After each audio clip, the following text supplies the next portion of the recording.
Hello students, I am your biology faculty Abhinav Singh and welcome to this channel Abhinav Singh Biology। बच्चों, पिछले video में हम लोगों ने लीवर के स्ट्रक्चर के बारे में सारा कुछ डिस्कस किया था। लीवर का क्या स्ट्रक्चर होता है, क्या एनाटॉमी होता है। इस वीडियो में हम लोग सिर्फ और सिर्फ लीवर के फंक्शंस को डिस्कस करेंगे और बहुत ही गौरवशाली हैं आप लोग जो कि लीवर के 25 फंक्शंस को मैं कम से कम डिस्कस करने वाला हूं। ऐसा लीवर कम से कम 500 फंक्शंस को मेंटेन करता है हमारे बॉडी में, लेकिन लीवर के 25 फंक्शंस को जब हम लोग डिस्कस करेंगे तो ऐसा वीडियो आपको पूरे यूट्यूब पर या कहीं भी नहीं मिलने वाला। बच्चों, तो फटाफट इस चैनल को सब्सक्राइब कर दो और संभव हो सके तो शेयर कर दो और लाइक भी कर दिया करो। तो चलो स्टार्ट करते हैं। Actually when we are talking about the structure and anatomy of liver, function को डिस्कस करने से पहले मैं स्ट्रक्चर से रिलेटेड थोड़ा सा मैं रिकैप कर दूं। देखो, लीवर के बारे में हमें पता है कि लीवर हमारे बॉडी का सबसे बड़ा लार्जेस्ट ग्लैंड है, सबसे बड़ा लार्जेस्ट एक्सोक्राइन ग्लैंड है। Liver is the largest internal organ also. Liver का एवरेज वेट एक्चुअली हमारे बॉडी में लगभग 1.6 किलोग्राम तक होता है। लीवर का साइज 10.5 सेंटीमीटर तक होता है।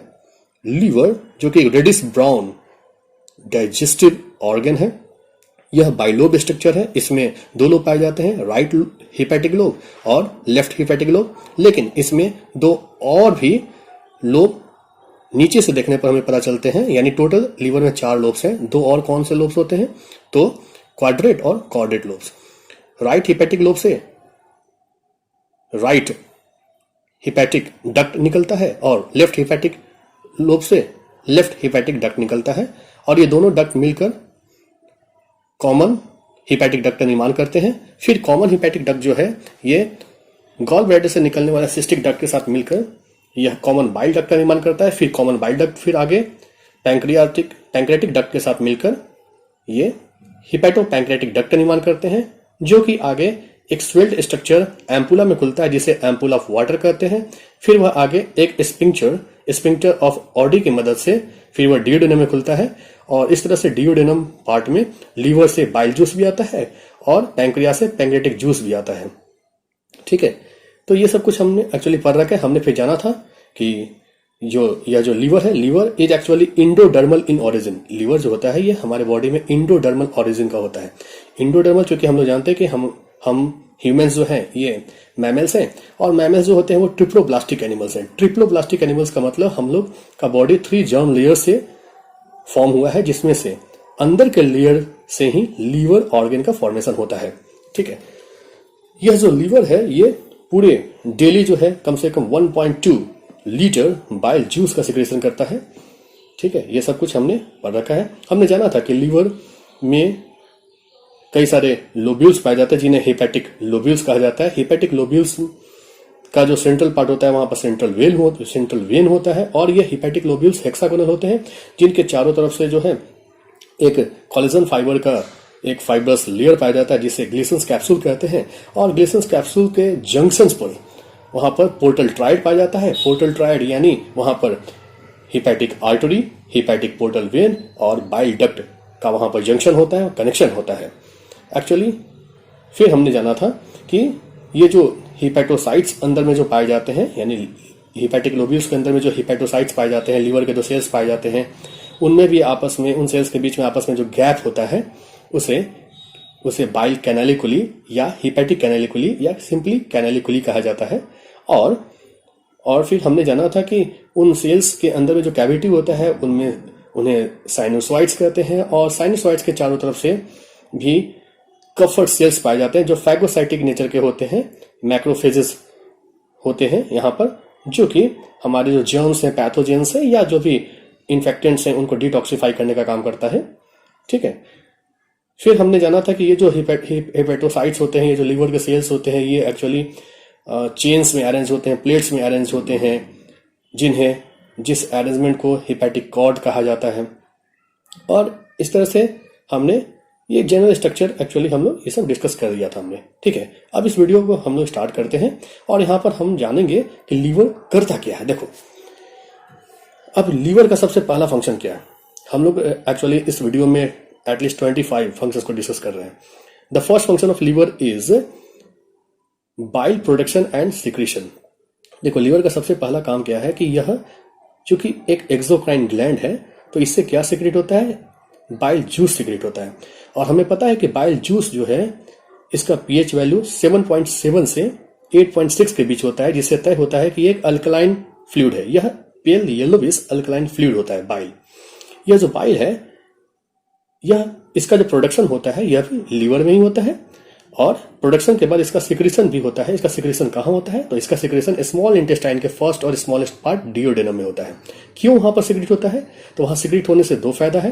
पहला क्या, तो इस बाइल जूस में मौजूद जो बाइल सॉल्ट्स होते हैं, ठीक है, वो बाइल सॉल्ट्स करते क्या है, तो वो जो बाइल सॉल्ट्स हैं वो they help in the process of emulsification of fat, यानी वो फैट का इमल्सिफिकेशन करते हैं। अब इमल्सिफिकेशन कहते हैं किसको है, तो emulsification is the process of conversion of larger fat drop into smaller fat droplets. यानी जो फैट लार्जर साइज का था अब वह स्मॉलर साइज में कन्वर्ट होगा, बस इसी प्रोसेस को इमल्सिफिकेशन कहते हैं। तो वहां पर फैट मॉलिक्यूल्स का एक्चुअली डाइजेशन नहीं होता है, मतलब फैट मॉलिक्यूल्स का डियोडेनम में डाइजेशन जो होता है वहां पर इस बाइल जूस का डायरेक्ट रोल नहीं है, हाँ एक सपोर्टिव रोल है। एक्चुअली वहां पर उसने किया तो फैट को इमल्सिफाई किया अपने अंदर बाइल सॉल्ट्स को, जो वह बाइल जूस समेटा हुआ था। तो वो जो बाइल सॉल्ट्स थे वो बाइल सॉल्ट जैसे सोडियम बाइकार्बोनेट या सोडियम टोरोकोलेट, ठीक है, इस तरह से जो बाइल जूस में मौजूद जो सॉल्ट्स होते हैं वो सॉल्ट्स करते क्या हैं, तो वही सॉल्ट्स हैं जो कि फैट के लार्जर ड्रॉप को इसके स्मॉलर ड्रॉपलेट्स में कन्वर्ट करते हैं। बस इसी प्रोसेस को इमल्सिफिकेशन कहा जाता है, ठीक है। फिर एक और फंक्शन होता है जो बाइल वहां पर सिक्रेशन के पश्चात डियोडेनम में कंट्रोल करता है। क्योंकि डियोडेनम में जो फूड आता है स्टोमक से वो एसिडिक नेचर का होता है, जिसे हम लोग काइम कहते थे। तो अब तुम ही जरा सोचो कि डियोडेनम में वह एसिडिक नेचर का ही फूड अगर रह जाएगा तो डियोडेनम के पार्ट्स को भी वो डैमेज कर देगा, ठीक है, अपने एसिडिक इफेक्ट की वजह से। तो यह उस एसिडिक फूड को बेसिक फूड में कन्वर्ट करना बहुत बड़ी चुनौती होती है, और उस चुनौती को कौन निभाता है, यही बाइल जूस। चूंकि जैसा मैंने पहले ही बताया था कि बाइल जूस का पीएच वैल्यू 7.7 से 8.6 के बीच होता है, जो कि एक पेल येलोविश अल्कलाइन फ्लूइड है, यानी खुद ही बेसिक नेचर का है। तो वह आराम से एसिडिक फूड को बेसिक फूड में कन्वर्ट कर देता है, और अब एसिडिक फूड काइम अब काइल कहलाएगा। बेसिक फूड को एक्चुअली काइल कहते हैं। तो यह कन्वर्जन बाइल की वजह से ही संपन्न हो पाता है, ठीक है। एक और काम करता है यहां पर बाइल जूस क्या, कि वो पैंक्रेटिक जूस जो वहां पर पहुंचता है उस पैंक्रेटिक जूस में एक फैट डाइजेस्टिव एंजाइम लाइपेज होता है, उसको एक्टिवेट भी करता है, ठीक है। तो इस तरह से जब वह फैट डाइजेस्टिव एंजाइम लाइपेज को जब वो एक्टिवेट करता है, वह चूंकि फैट डाइजेस्टिव एंजाइम है इसलिए वह क्या करेगा, फैट का डाइजेशन करेगा, यानी कॉम्प्लेक्स फैट मॉलिक्यूल्स को उसके simpler form fatty acid, glycerol या ट्राइग्लिसराइड्स को मोनोग्लिसराइड्स में कन्वर्ट करेगा, ठीक है। तो इस तरीके से यहां पर बाइल जूस का एक सपोर्टिव रोल है in the process of digestion of fat, ठीक है। तो यहां पर बाइल के प्रोडक्शन और सिक्रेशन से ये फायदा होता है, और ये सारा काम कहां होता है, लीवर में होता है, लीवर के हिपैटोसाइट्स में हो रहा होता है, ठीक है। अब देखो क्या है, फिर उसके बाद और क्या फंक्शन है, तो देखो लीवर जो है ना, लीवर एक्चुअली न्यूट्रिएंट्स मेटाबॉलिज्म का भी काम करता है। न्यूट्रिएंट्स मेटाबॉलिज्म यानी liver maintains the metabolism of various nutrients like carbohydrate, protein, fat, vitamins, minerals, ठीक है। इस तरह के जितने भी न्यूट्रिएंट्स हो सकते हैं उन सभी न्यूट्रिएंट्स का मेटाबॉलिज्म भी लीवर ही कंट्रोल करता है एक्चुअली, ठीक है। अब कैसे देखते हैं, यहां पर सेकंड फंक्शन मेंशन किया गया है ग्लाइकोजेनेसिस, ठीक है, और थर्ड फंक्शन मेंशन किया गया ग्लाइकोजेनोलाइसिस। देखो जेनेसिस का मतलब होता है फॉर्मेशन और लाइसिस का मतलब होता है ब्रेकडाउन, ठीक है। तो glycogenesis is the process of formation of glycogen, ठीक है। ग्लाइकोजन का फॉर्मेशन भी कहां होता है, लीवर में होता है। अब ग्लाइकोजन क्या है, तो ग्लाइकोजन एक्चुअली एक कॉम्प्लेक्स स्टोर्ड कार्बोहाइड्रेट फॉर्म होता है।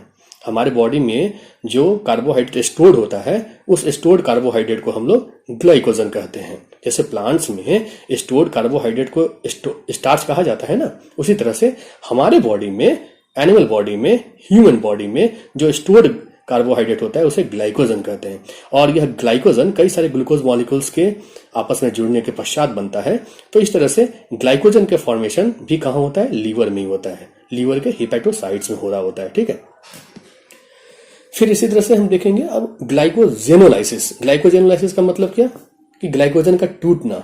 अब सोचो, ग्लाइकोजन बनाने का काम भी लीवर करता है और ग्लाइकोजन को तोड़ने का काम भी लीवर करता है। अब आप सोच रहे होंगे कि ग्लाइकोजन जब बनाना ही था तो फिर तोड़ा क्यों? ठीक है, तो देखो, ग्लाइकोजन तोड़ने का काम कब होता है? यह एक सिचुएशन है, कंडीशनल है। कंडीशनल कब है? जब सपोज करो कि जब हम स्टारवेशन पीरियड में रहते हैं, या जब कभी भी हम व्रत की अवस्था में रहते हैं, ठीक है, फास्टिंग के स्टेज में रहते हैं, तो उस स्टेज में क्या होता है, हम चूंकि अपने बॉडी में कोई फूड या वाटर नहीं ले रहे होते हैं, तो हमारे बॉडी को एनर्जी मिलना चाहिए ना। तब हमारे बॉडी में जो स्टोर्ड ग्लाइकोजन है, वो ग्लाइकोजन टूटता रहता है। वो ग्लाइकोजन टूटेगा, किस में टूटेगा? ग्लूकोज में टूटेगा। तो द कन्वर्जन और the breakdown of glycogen into glucose is termed as glycogenolysis. इसी प्रोसेस को ग्लाइकोजेनोलाइसिस कहते हैं। ठीक है, तो ग्लाइकोजन का ग्लूकोज में टूटना ताकि हमें एनर्जी मिल सके उस स्टारवेशन पीरियड में, इसी प्रोसेस को ग्लाइकोजेनोलाइसिस बोला। और यह भी कहां होगा? लीवर में होगा। ठीक है, फिर इसी तरह से अब यहां फोर्थ फंक्शन आप देख रहे हो, जो है ग्लाइकोनियोजेनेसिस या ग्लूकोनियोजेनेसिस।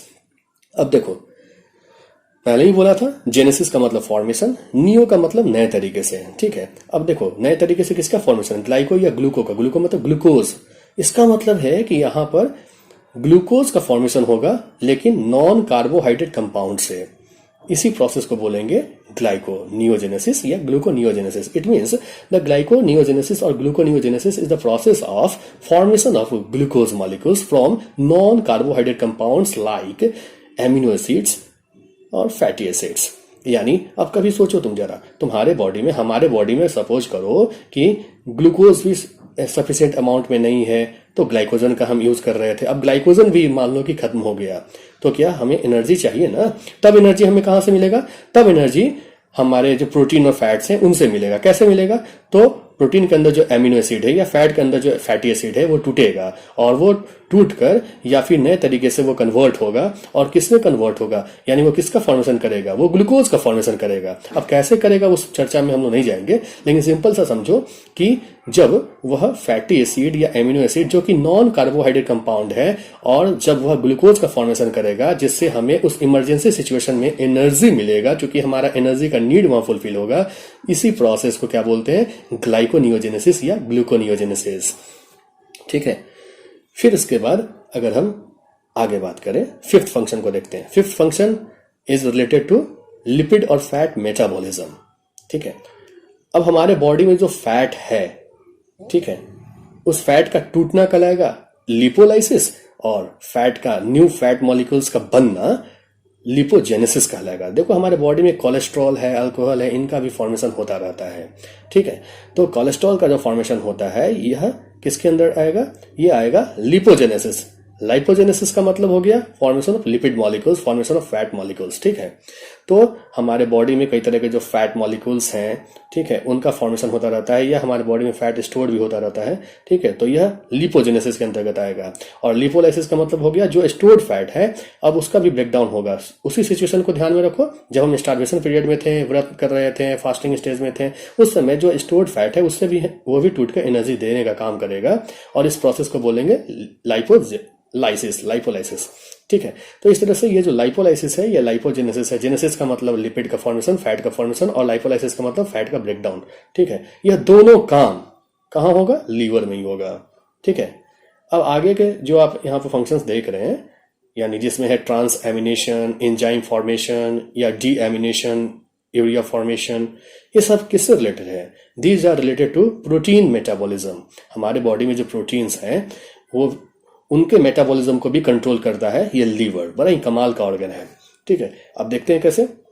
तो लीवर जो है, liver helps and supports the process of transamination. अब ट्रांस एमिनेशन क्या है? देखो, transamination is the process by which new amino acids are formed और इंटरचेंज्ड, ठीक है, कहने का मतलब है ट्रांसएमिनेशन वह प्रोसेस है जिसमें कई सारे जो एमिनो एसिड्स होते हैं, जो अम्लीय अम्ल होते हैं, वो आपस में इंटरचेंज होते रहते हैं, इंटर कन्वर्टेड होते रहते हैं, आपस में अपने फॉर्मेशन, अपने स्टेटस को चेंज करके न्यू एमिनो एसिड्स का फॉर्मेशन करते रहते हैं, ट्रांसफॉर्म होते रहते हैं। इसी प्रोसेस को बोला ट्रांसएमिनेशन। ऐसा क्यों करते हैं? तो नेक्स्ट फंक्शन से ही रिलेटेड है। ऐसा इसलिए करते हैं ताकि वो न्यू इंजाइम्स या हार्मोन्स का फॉर्मेशन कर सके, न्यू इंजाइम्स या हार्मोन्स का सिंथेसिस कर सके, ताकि नए तरीके के इंजाइम्स जिनकी जरूरत है बॉडी को, उसका वो फॉर्मेशन सही तरीके से कर पाए। इंजाइम्स क्या होते हैं बच्चों? तो एंजाइम्स आर बायोकैटलिस्ट, जो हमारे बॉडी में जो बायोलॉजिकल रिएक्शंस होते रहते हैं, हमारे बॉडी के अंदर जो बायोकेमिकल रिएक्शंस होते रहते हैं, उसके रेट को इंक्रीज या डिक्रीज कराने वाले जो कार्य करते हैं, उन्हें ही हम लोग एंजाइम्स कहते हैं। सो एंजाइम्स आर बायोकैटलिस्ट, और एंजाइम्स का सिंथेसिस कराना भी लीवर की ही जवाबदेही होती है। सोचो कितना सारा इंपॉर्टेंट काम कर रहा है लीवर। ठीक है, फिर इसी तरह से आगे हम देखें तो डीएमिनेशन एंड यूरिया सिंथेसिस। अब देखो डीएमिनेशन क्या होता है। तो डीएमिनेशन एक ऐसा प्रोसेस है जिसमें अमोनिया, जो कि हमारे बॉडी के लिए हाईली टॉक्सिक सब्सटेंस है, हाईली टॉक्सिक सब्सटेंस, बहुत ही जबरदस्त टॉक्सिन है हमारे बॉडी के लिए। हमारा बॉडी इतने जहरीले केमिकल को बर्दाश्त नहीं कर सकता है, उसे तुरंत एक्सक्रीट करना बहुत जरूरी है। लेकिन सबसे बड़ी दिक्कत यह है कि 1 ग्राम अमोनिया को एक्सक्रीट करने के लिए 500 ml वाटर को भी साथ में एक्सक्रीट करना पड़ता है। ठीक है, तो चूंकि हम तो टेरेस्ट्रियल एनिमल्स हैं, हम इतना सारा पानी, सिर्फ 1 ग्राम अमोनिया एक्सक्रीट करने के लिए आधा लीटर पानी हम वेस्ट कर दें, ये तो समझदारी की बात नहीं है। और ऐसा हम लोग कर भी नहीं सकते हैं, क्योंकि हम लोग कोई एक्वेटिक एनिमल नहीं है। हाँ, अगर हम लोग एक्वेटिक एनिमल्स होते हैं, फिश या फ्रॉग की तरह होते हैं, तो फिश या फ्रॉग जो है वो आराम से इतना सारा पानी जो है वो एक्सक्रीट कर सकते हैं। ठीक है, तो तब यहां पर चुनौती क्या है? तब चुनौती है कि चूंकि 1 ग्राम अमोनिया को एक्सक्रीट करने के लिए 500 ml वाटर भी हमको एक्सक्रीट करना पड़ जाएगा, और वह अमोनिया हाईली टॉक्सिक सब्सटेंस है, तो हमारे बॉडी में परसिस्ट नहीं करना चाहिए, उसको तुरंत निकाल फेंकना जरूरी है, अमोनिया को एक्सक्रीट करना जरूरी है। तो कैसे संपन्न हो पाएगा? तब उस अमोनिया को हमारे बॉडी का जो लीवर है वो क्या करता है? यूरिया में कन्वर्ट करता है। एक प्रोसेस के थ्रू होता है। हम लोग आगे जानेंगे, जब एक्सक्रीशन टॉपिक को जब हम लोग पूरा डिटेल में डिस्कस करेंगे, वहां ऑर्निथाइन साइकिल के बारे में जानेंगे। यूरिया यानी वहां पर यूरिया का फॉर्मेशन होता है, यानी अमोनिया कन्वर्ट हो जाता है किसमें? यूरिया में। ठीक है, अमोनिया हाईली टॉक्सिक है, हालांकि यूरिया भी टॉक्सिक है, लेकिन वो लेस टॉक्सिक है हमारे बॉडी के लिए। हमारे बॉडी के लिए ज्यादा टॉक्सिक अमोनिया है, तो अमोनिया को तुरंत कन्वर्ट कर दिया जाता है किसमें? यूरिया में। और यह काम कहां पर हो पाता है? हमारे लीवर में हो पाता है, ऑर्निथाइन साइकिल की मदद से। ठीक है, तो इस प्रोसेस को बोलते हैं डीएमिनेशन। तो यहां पर यह काम कराने में भी कौन मददगार है? तो लीवर ही है। ठीक है, उसी तरह से फिर आगे हम देखें तो लीवर जो है वो और भी सारा काम करता है, जैसे रीजनरेशन का काम करता है लीवर। देखो लीवर जो है ना, liver has an excellent capacity of regeneration. Liver जो है हमारे बॉडी का इकलौता ऐसा ऑर्गन है जो 70% तक भी अगर डैमेज हो जाए तो भी वह अपने आप को रिपेयर और रीजनरेट करने का कैपेबिलिटी रखता है। इतना जबरदस्त ऑर्गन है। सोचो 70% सेल्स भी अगर लीवर के डैमेज हो जाए तब भी वह वापस से रीजनरेट कर जाएगा। ठीक है, यह कैपेसिटी किसी और ऑर्गन में नहीं है। क्योंकि लीवर इतना सारा इंपॉर्टेंट काम कर रहा है, इसलिए लीवर के बारे में एक और सेंटेंस हम कह सकते हैं, liver is the one of the busiest organ inside our body. अब देखो लीवर जो है, इस तरह से आप गौर करो तो उसके पास रीजनरेशन का कैपेसिटी भी है। ठीक है, और क्या काम करेगा लीवर और क्या कर सकता है?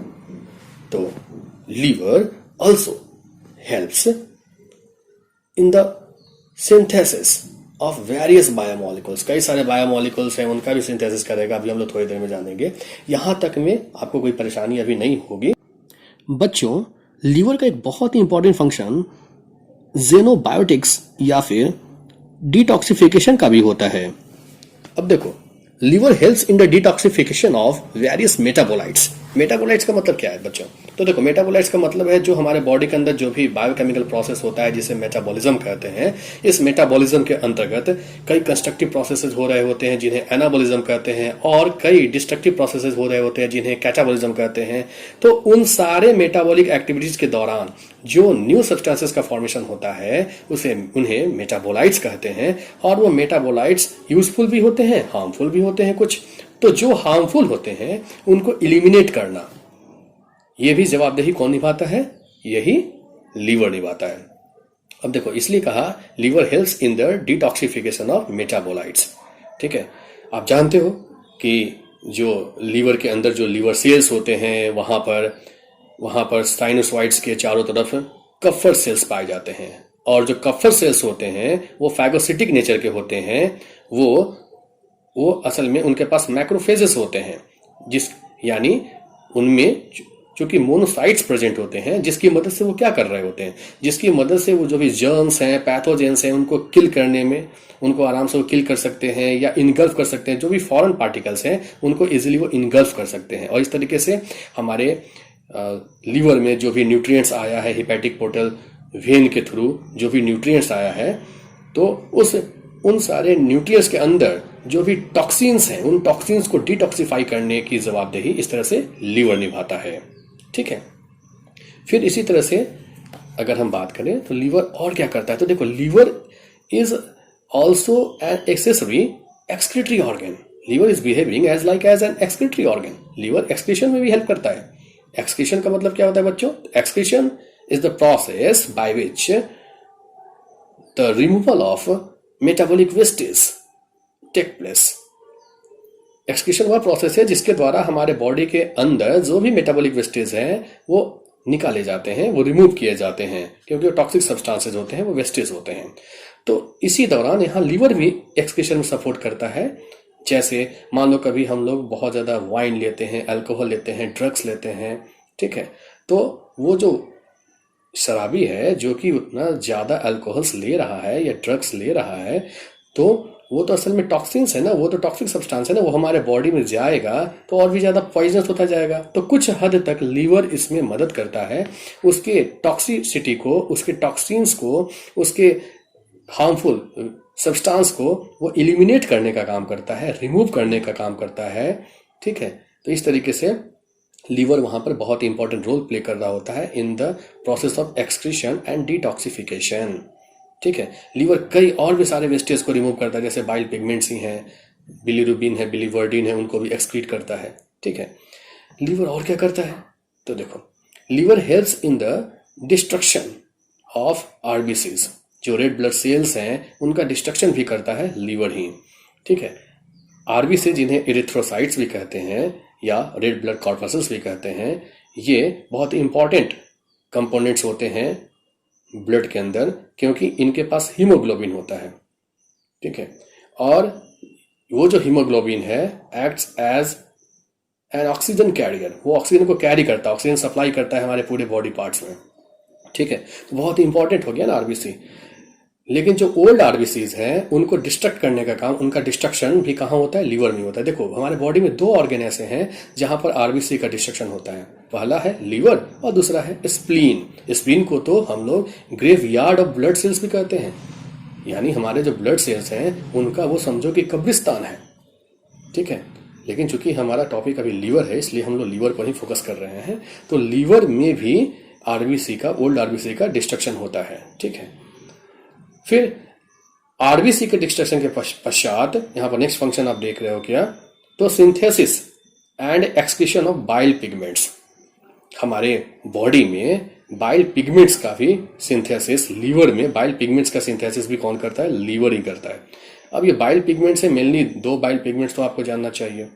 ठीक है, हालांकि एक हीमोसाइरिडिन भी है। हीमोसाइरिडिन जो होता है वो आयरन कंटेनिंग होता है, जिसको हम रीयूज कर लेते हैं दोबारा से। लेकिन जो मोस्ट इंपॉर्टेंट जो 2 बाइल पिगमेंट है जिसके बारे में बार बार चर्चा होती है, एग्जाम पॉइंट ऑफ व्यू से भी कई बार पूछा जाता है, एम्स में या नीट में तो अक्सर पूछा ही जाता है। ठीक है, इसमें आपको जिग्मर्स में भी क्वेश्चन आपको मिलेंगे। तो बिलीरुबिन और बिलीवर्डिन की बात होती है। देखो, बिलीवर्डिन जो होता है ये ग्रीन कलर्ड बाइल पिगमेंट है, जबकि बिलीरुबिन जो है ये येलोविश या ऑरेंज कलर का बाइल पिगमेंट होता है। असल में बनता कैसे है ये बाइल पिगमेंट्स? तो these bile pigments are formed by the dissociation of old RBCs. जो आरबीसीज होते हैं, आरबीसी रेड ब्लड सेल में क्या है? हीमोग्लोबिन है। हीमोग्लोबिन दो चीज से बना है, हीम प्लस ग्लोबिन से, ठीक है। तो इसका जो हीम पार्ट है, इसका भी डिस्ट्रक्शन होता है, डिसोसिएशन होता है, तो आयरन का फॉर्मेशन होता है, ठीक है। तो इस तरह से आयरन का फॉर्मेशन भी लीवर में ही हो रहा है। और आयरन का फॉर्मेशन के साथ साथ वहां पर हीम का जो डिस्ट्रक्शन हुआ वो किस में हुआ? आयरन और बिलीवर्डिन में होता है। और फिर ये बिलीवर्डिन जो है ऑक्सीडाइज्ड होता है किसमें? येलोविश और ऑरेंज लाइक बिलीरुबिन में। और यही बिलीरुबिन जो है ये बहुत ज्यादा जब सिंथेसाइज होने लगता है, ओवर सिंथेसाइज जब होने लगता है हमारे बॉडी में या हमारे लीवर में, सिंपल समझो, तो आप देखते हो कि वो ब्लड में इंटर कर जाएगा और ब्लड के थ्रू जो है पूरे बॉडी में सर्कुलेट होता है। और वो एक तरह से एक्सक्रीटरी मटेरियल है, उसको एक्सक्रीट करना जरूरी होता है। उसी बिलीरुबिन की वजह से हमारा जो फिकल मैटर्स है वो भी आपको येलोइश नजर आएगा, उसमें पीलापन नजर आएगा। यहाँ तक कि हमारे जो मसल्स हैं, हमारे जो स्किन है, स्किन में ये बिलीरुबिन जाकर डिपोजिट होने लगता है तो जॉन्डिस की समस्या हो जाती है, ठीक है, हेपेटाइटिस की समस्या हो जाती है। उस सिचुएशन को हाइपर बिलीरुबिनेमिया भी कहा जाता है। कहने का मतलब क्या है कि यहां पर इस तरह से देखोगे तो बाइल पिगमेंट्स का सिंथेसिस करना और फिर उसे एक्सक्रीट करना, यह सारा काम कहां होता है? लीवर में ही होता है, ठीक है। फिर अगले फंक्शन की बात करें तो लीवर जो है ये एक हीमोपोइटिक या इरिथ्रोपोइटिक ऑर्गन है जो कि हीमोपोइसिस या इरिथ्रोपोइसिस में हेल्प कर रहा होता है एम्ब्रियोनिक स्टेज में। एडल्ट स्टेज में नहीं। देखो, एडल्ट स्टेज में जो ब्लड सेल्स हैं उनका फॉर्मेशन तो बोन मैरो में होगा, लेकिन अगर हम एम्ब्रायोनिक स्टेज की बात करें, जब एम्ब्रायो की अवस्था की बात करें, तो उस समय यह लीवर ही होता है। इसी लीवर में हमारे आरबीसी या दूसरे ब्लड सेल्स का सिंथेसिस हो रहा होता है। तो सोचो, आरबीसी का डिस्ट्रक्शन होना हो, ठीक है, एडल्ट स्टेज में ये सारा काम भी लीवर करता है, और एम्ब्रायोनिक स्टेज में आरबीसी या ब्लड सेल्स बनाने का काम भी कौन कर रहा होता है? ये लीवर ही कर रहा होता है, ठीक है। फिर उसी तरह से आगे अगर हम बात करें तो लीवर जो है ना, इस तरह से आप गौर करोगे तो liver actually helps in the immunity enhancement. Liver जो है हमारा इम्यूनिटी पावर भी इन्हांस कराता है, क्योंकि अभी हमने कुछ देर पहले चर्चा किया था ना कि लीवर के जो सेल्स होते हैं जिन्हें हिपैटोसाइट्स कहते हैं, उनके पास कफर सेल्स होते हैं जो फैगोसिटिक नेचर के होते हैं, ठीक है। वो सीधा जो फॉरेन पार्टिकल्स हैं उन सभी को इनगल्फ कर लेते हैं और इस तरह से वो हमारे इम्यूनिटी पावर को भी बढ़ाने का काम करते हैं। डिटॉक्सिफाई करके वो इम्यूनिटी पावर को भी बढ़ाते हैं। और चूंकि जो लीवर है यहाँ पर लिम्फोइड टिश्यूज भी पाए जाते हैं, लिम्फेटिक सिस्टम से भी इसका कनेक्शन है, जिसकी वजह से लिम्फेटिक सिस्टम की कनेक्टिविटी की वजह से ये WBC कंटेंट से बहुत ही ज़्यादा इनरिच होता है और इस तरह से इम्यूनिटी डेवलपर या इम्यूनिटी इन्हेंसमेंट का काम लीवर आराम से कर पाता है, ठीक है। फिर liver also maintains the composition of blood. ये ब्लड कंपोजिशन को मेंटेन करता है कि कितना आरबीसी चाहिए, कितना WBC होना चाहिए, या प्लाज्मा का कंटेंट कैसा होगा। लीवर जो है, liver also helps in the synthesis of plasma proteins. Liver plasma proteins का सिंथेसिस भी करता है, जैसे एल्बुमिन है, ग्लोबुलिन है। Albumin, actually albumin is the specific plasma protein that pours blood in the blood. Simple समझो कि ये असल में हमारे ब्लड में वाटर के कंटेंट को मेंटेन करता है। कौन? ये एल्बुमिन प्रोटीन। यानी सिंपल समझो, नहीं समझ में आ रहा है तो सिंपल सा समझो कि हमारे जो ब्लड प्लाज्मा प्रोटीन्स होते हैं, उन ब्लड के प्लाज्मा प्रोटीन्स का सिंथेसिस भी कौन करेगा? लीवर करेगा। सोचो कितना जबरदस्त ऑर्गन है, ठीक है। लीवर इतना ही नहीं, लीवर जो है ये हमारे ब्लड के अंदर क्लॉटिंग फैक्टर्स का भी सिंथेसिस करता है। जो रक्त को जमा देते हैं ना, रक्त को जमाने वाले जो क्लॉटिंग फैक्टर्स होते हैं वो दो तरह के होते हैं ना, प्रोथ्रोम्बिन और फाइब्रिनोजेन। फाइब्रिनोजेन और prothrombin, these are two blood clotting factors and these two are synthesized inside liver। Liver में ही सिंथेसाइज होते हैं। यहां तक इसी से यहाँ पर क्लियरिफाई हो जा रहा है कि ब्लड का कंपोजिशन, ब्लड का पूरा सिनेरियो, ब्लड का पूरा मेंटेनेंस कौन कर रहा होता है? लीवर कर रहा होता है। ठीक है, यहां तक कि liver also synthesize heparin, liver heparin को भी सिंथेसाइज करता है। हिपैरिन क्या होता है बच्चों? तो heparin is a anticoagulant factor. ये ब्लड को क्लॉट कराने वाला फैक्टर था कौन सा? प्रोथ्रोम्बिन और फाइब्रिनोजेन। जबकि ब्लड क्लॉट ना हो पाए, ब्लड को क्लॉट करने से रोकने वाला जो फैक्टर होता है वो होता है हिपैरिन। ठीक है, तो सोचो ब्लड कब क्लॉट होगा, कितना क्लॉट होगा, और क्लॉट होने के बाद वह क्लॉट, उसका क्लॉटिंग डिस्ट्रक्ट हो, रुक जाए, या क्लॉट ना हो पाए, ये सारा चीज everything is decided by the liver. ये सब लीवर डिसाइड करता है, लीवर मेंटेन करता है। ठीक है, तो इस तरह से ये ब्लड मेंटेनेंस करने का बहुत ही जबरदस्त कार्य करता है। इसके अलावा और क्या काम करेगा? तो लीवर सिंथेसाइज्ड, लीवर जो है विटामिन मेटाबॉलिज्म भी करता है, विटामिन या मिनरल्स का भी मेटाबॉलिज्म करता है। जैसे liver helps in the synthesis of vitamin A. देखते हो आप गाजर खाते हो, गाजर में क्या होता है, कैरेट में क्या होता है, बीटा कैरोटीन होता है। तो लीवर जो है उस गाजर खाने के पश्चात जो बीटा कैरोटीन है, उस बीटा कैरोटीन को रेटिनॉल में कन्वर्ट करता है, विटामिन ए में कन्वर्ट करता है। यानी विटामिन ए का सिंथेसिस कहाँ होगा? लीवर में होगा। ठीक है, इतना ही नहीं, liver stores fat soluble vitamins. Liver जो है ये फैट सॉल्युबल विटामिन्स को भी स्टोर करता है। अब फैट सॉल्युबल विटामिन्स कौन कौन से होते हैं? तो ए, D, E, K. Vitamin A, vitamin D, vitamin E, vitamin K, these 4 are fat soluble vitamins. और ये फैट सॉल्युबल विटामिन्स को स्टोर करने का कार्य भी कौन करता है? इन सबको स्टोर करके कौन रखता है? लीवर रखता है। यहां तक कि विटामिन B12 को भी स्टोर रखता है कौन? लीवर। ठीक है, तो इस तरीके से विटामिन मेटाबॉलिज्म मेंटेन कर रहा होता है लीवर। ठीक है, फिर आगे देखो, इतना ही नहीं, liver also helps in the synthesis and storage of iron. Liver जो है ये आयरन, क्योंकि आयरन मिनरल जो है हमारे बॉडी के लिए बहुत इंपॉर्टेंट है, तो आयरन को स्टोर करना, यहाँ तक कि आयरन को सिंथेसाइज करना भी लीवर ही करता है। मैंने बताया था ना कि आरबीसी के डिस्ट्रक्शन जब होता है तो वहाँ हीमोग्लोबिन का जो हीम है वो 2 चीज में टूटता है। कौन से 2 चीज में टूटता है? तो आयरन में और बिली वर्डिन में। फिर आगे जाकर बिली वर्डिन ऑक्सीडाइज होकर बिली रूबिन का फॉर्मेशन कर देता है। तो वहाँ आयरन में टूटा था ना हीम, तो बस आयरन का सिंथेसिस इस तरह से होता है लीवर में। तो आयरन का सिंथेसिस कराना और उस आयरन को स्टोर करके रखना, ठीक है, ये सब कौन करता है? लीवर करता है। आयरन को स्टोर रखना क्यों जरूरी है? क्योंकि उसी आयरन से फिर हीमोग्लोबिन का भी फॉर्मेशन करना होगा। ठीक है, तो इतना इंपॉर्टेंट है लीवर। इतना ही नहीं, ये कॉपर मिनरल को भी स्टोर रखता है। कॉपर बहुत सारे मेटाबॉलिक एक्टिविटीज में कॉपर का अहम योगदान है, तो कॉपर को भी स्टोर रखने का कार्य कौन करता है? लीवर करता है।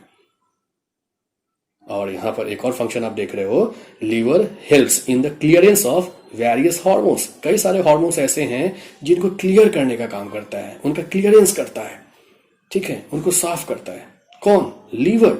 उसकी सफाई लीवर में होती है। जैसे इंसुलिन है, जैसे पैराथायरॉइड हार्मोन्स हैं, जैसे एस्ट्रोजन जो कि फीमेल सेक्स हार्मोन है, या जो कॉर्टिसोल्स होते हैं। ठीक है, तो ये सारे के सारे जो हार्मोन्स होते हैं, कई सारे ऐसे हार्मोन्स हैं जिनका क्लियरेंस भी कहाँ होता है? लीवर में होता है। तो इस तरीके से लीवर जो है वो कई तरह का काम करके दिया। वो न्यूट्रिएंट्स मेटाबॉलिज्म भी किया, एक्सक्रीटरी मेंटेनर भी है, एक्सक्रीशन में भी हेल्प किया, वो प्रोटेक्टिव यूनिट की तरह भी काम किया, हमारे प्रोटेक्शन का काम किया, तभी तो हमारा इम्यूनिटी बढ़ाया। ठीक है, फैगोसिटिक नेचर रखे हुए लीवर सेल्स के अंदर में जो कफर सेल्स हैं, ठीक है, वो कई सारे फॉरेन पार्टिकल्स को हमारे बॉडी में अंदर आने ही नहीं देते हैं, यानी आते भी हैं तो उनको इनगल्फ कर लेते हैं। डिटॉक्सिफाई करके रखता है लीवर जो है न्यूट्रिएंट्स का डिटॉक्सिफिकेशन करता है। जब न्यूट्रिएंट्स का डिटॉक्सिफिकेशन जब वो कर देगा, तब जाके फिर वो हिपैटिक पोर्टल वेन जो है वो जाकर फिर इंफीरियर वेना कावा को वो न्यूट्रिएंट्स दे देगा। ठीक है, इंफीरियर वेना कावा को वो डीऑक्सीडेंटेड ब्लड का सप्लाई करेगा जिसमें न्यूट्रिएंट्स होंगे, और तब जाकर इंफीरियर वेना कावा जो है फिर आगे तब वो हार्ट के राइट एट्रियम चैम्बर में खुलेगा, जहां पर सारा का सारा डीऑक्सीजनेटेड ब्लड जो है वहां पर स्टोर्ड होगा। स्टोर्ड क्या, सिंपल समझो, वहां पर जो है वो इंटर करेगा। ठीक है, तो ये सब ये सारा एक तरह से समझो कि जितना भी न्यूट्रिएंट्स है, मैंने बताया था आपको जब स्ट्रक्चर डिस्कस कर रहे थे लीवर का, वो सारा का सारा न्यूट्रिएंट्स जो हमारे बॉडी के डिफरेंट पार्ट से आ रहा होता है, small intestine, large intestine, spleen, ठीक है, वो सारा का सारा न्यूट्रिएंट्स जो है सबसे पहले लीवर में पहुंचता है, तब जाकर फिर हार्ट को सप्लाई किया जाता है। क्यों? क्योंकि लीवर में डिटॉक्सिफिकेशन होता है, तो इस तरीके से प्रोटेक्टिव फंक्शन भी है लीवर का, ठीक है। तो ये सारा कार्य आपको कौन कर रहा था? लीवर कर रहा था। तो बच्चों यहाँ पर हमने ऑलमोस्ट लीवर के सारे फंक्शंस को यहाँ पर डिस्कस कर लिया है, जो कि बहुत ही ज़्यादा इंपॉर्टेंट है हमारे एम्स, जिपमर, नीट या कई सारे एग्जामिनेशंस के लिए, न सिर्फ बोर्ड एग्जामिनेशंस के लिए, न सिर्फ मेडिकल एंट्रेंस एग्जामिनेशंस के लिए, बल्कि कई सारे जो कॉम्पिटिटिव एग्जाम्स होते हैं जैसे CDS है या फिर और भी सारे SSC वगैरह, तो उन सब के लिए भी बहुत ज़्यादा इंपॉर्टेंट है, फ्रूटफुल है। सो बच्चों, अगर आपको यह वीडियो अच्छा लगा है तो फटाफट लाइक कर दो, चैनल अगर आपने सब्सक्राइब नहीं किया तो फटाफट सब्सक्राइब कर दो, और इन सारे वीडियोस को शेयर भी कर दिया करो, ताकि बाकी जो भी तुम्हारे फ्रेंड्स हैं या कलीग्स हैं उनको भी इतना इंफॉर्मेटिव वीडियो का लाभ मिल सके, ठीक है। अगर कोई डाउट है बच्चों तो कमेंट करके आप पूछ लेना, ठीक है। नेक्स्ट वीडियो में हम लोग फिर गॉल ब्लैडर के बारे में डिस्कस करेंगे, और फिर उसके बाद जो है कई और भी सारे डाइजेस्टिव ऑर्गन्स को, उसके एनाटॉमी, फिजियोलॉजी को हम लोग डिस्कस करेंगे, ठीक है। सो बच्चों, यहाँ पर ये वीडियो को एंड करते हैं। Thank you very much, thanks a lot, God bless you.